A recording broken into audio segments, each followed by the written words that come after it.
Whoa, so much to talk about tonight, my friends. This was a goosebumps-giving night. I haven't felt this excited about a night since the Wyatt 6 first debuted over a month ago.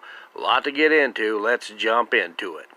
First thing of the night is we got an awesome Bray Wyatt's Wyatt family package. They debuted 13 years ago this very day, and they did an awesome package going through Bray Wyatt's career with Luke Harper and Eric Rowan, all the way through to the Eater of Worlds, all the way through to the Fiend / Firefly Funhouse gimmick, all the way through to his latest gimmick when he met up with Uncle Howdy.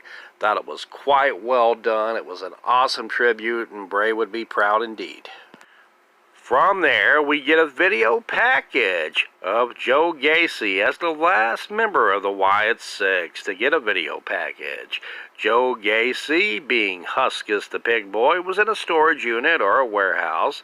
The door was shut and his back was turned to the camera. It looked to be like a metaphorical prison, perhaps, for Joe Gacy, and now he's being set free by Uncle Howdy, set free to reach new heights on the main roster with the Wyatt 6. And Uncle Howdy said some interesting things to Joe Gacy. He said, "Face the man of the woods." Of course, we know that as the Fiend. He was telling Joe Gacy to let us in, let us sin.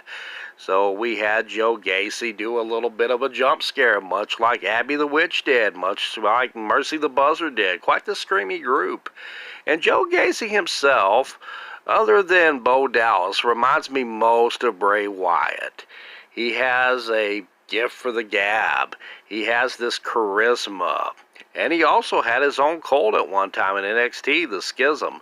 So Joe Gacy's video package wrapped up, and I thought it was quite well done and a nice bow on all these video packages.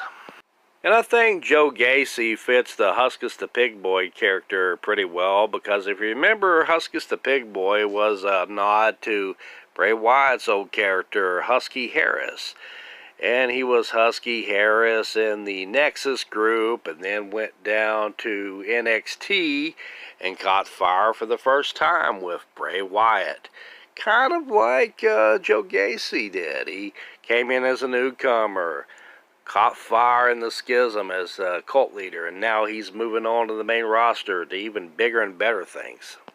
And now we got the main event, the big show, as Chad Gable and his boys, the Creed, now going by the American Made. I thought they might be coming out to Hulk Hogan's WCW song, The American Made, but they did not, brother. They had a whole new theme song.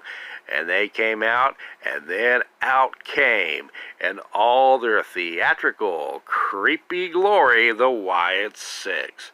And not only did we have Dexter Lumis and Eric Rowan and Joe Gacy, but they were also joined by Nikki Cross and Bo Dallas, a.k.a. Uncle Howdy himself. And the Wyatt 6, Joe Gacy and Dexter Lumis and Eric Rowan, charged to the ring like a pack of wolves once they finally completed the entrance, and Uncle Howdy and Nikki Cross sat on the ramp and looking all creepy like only they can. And another interesting thing to note is we got the Shatter theme play tonight. And of course, that was the final theme that the late Bray Wyatt used in his final run of late 2022 and early 2023. Over the past month, we just heard little tidbits of it.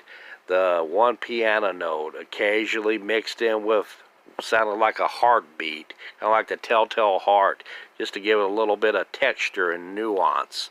Kind of a building to the storm. Well, the storm hit the night, and Shattered came, and Chad Gable and the Creed brothers did indeed get shattered by the Wyatt 6. And we got a lot of cool homages paid tonight to both Bray Wyatt and Luke Harper, being that it's all come full circle now. 11 years ago, Bray Wyatt, Luke Harper, and Eric Rowan debuted, and tonight we got the debut of the Wyatt 6 in their first match. And we got Joe Gacy turning upside down as he was over perched on the rings, much like Bray Wyatt used to do, kind of that creepy spider look. We got Eric Rowan looking up to the skies and pointing up to the heavens as he said, "Yeah, yeah, yeah," as an homage to the late great Luke Harper. The Wyatt Six looked absolutely awesome in their debut match, and they complement each other really well. You got Eric Rowan, the big powerhouse. You got Dexter Lumis as kind of an unorthodox type wrestler like Dean Ambrose was in Shield. And then you got Joe Gacy. He really does a lot of the more quick moves, kind of like Seth Rollins. And I guess so, Eric Rowan would be kind of like Roman Reigns if we're wanting to make the Shield analogy. But anyway, they did have an awesome feud, the Wyatt family, with the Shield back in the day, didn't they? But I'm going to go off on another field if I'm not careful. The Wyatt Six complemented each other really well, and they picked up the win, and it was an awesome debut indeed for both the Wyatt Six and the American Made, even though they got the loss, but they looked good doing it. And the final visual we saw was all 5 members of the Wyatt Six posing in the middle of the ring with the creepy lighting, and you just know Bray Wyatt and Luke Harper, the late great Bray Wyatt and the late great Luke Harper, was looking down, smiling. I know these 5 made them very proud tonight. It was an awesome sight to behold, and they're here indeed, and I'm out of here for now.